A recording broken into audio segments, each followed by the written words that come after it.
बेवफा तेरा मासूम चेहरा ये उदय बाबू अब भूल जाने के काबिल नहीं है।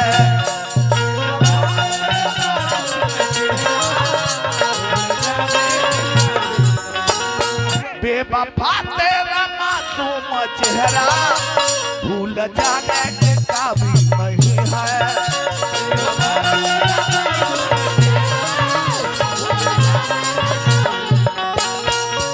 तुम बहुत खूबसूरत हो लेकिन तुम बहुत खूबसूरत हो लेकिन लगाने के काबिल नहीं।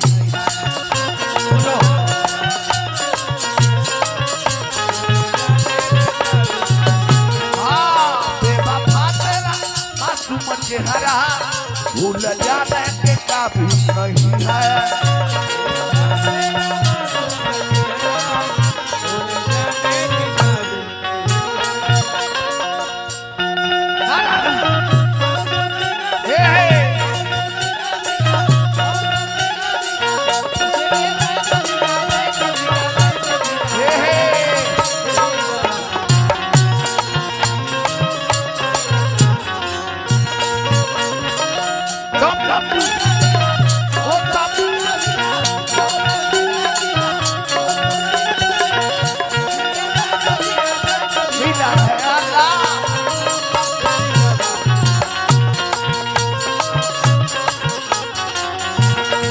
बाबा बबुआ के पापा जी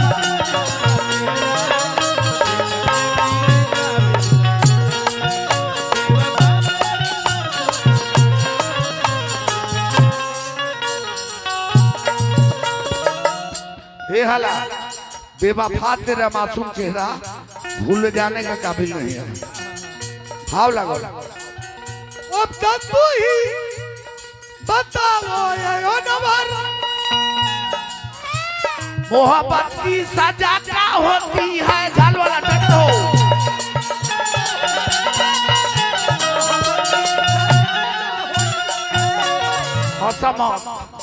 अब तो तू ही बताओ ये नंबर।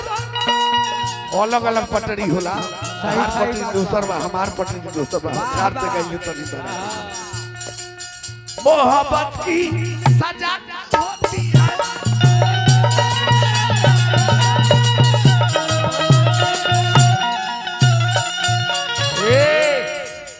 मुझे आसी अरे लगा दो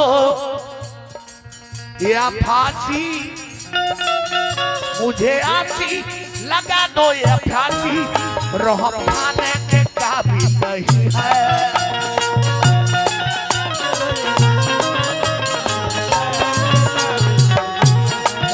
मुझे आसी लगा दो या फांसी रहम खाने के काबिल नहीं है।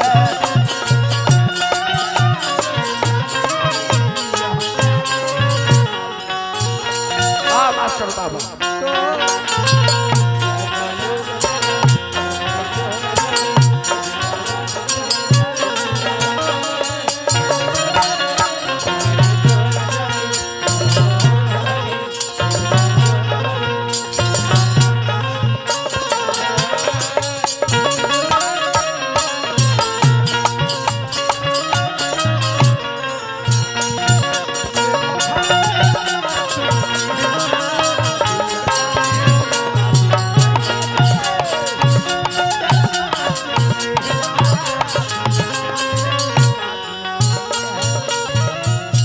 भैया लड़कावा कहलक तुम बहुत खूबसूरत हो लेकिन तुम बहुत खूबसूरत हो लेकिन दिल लगाने के काबिल नहीं है। चलो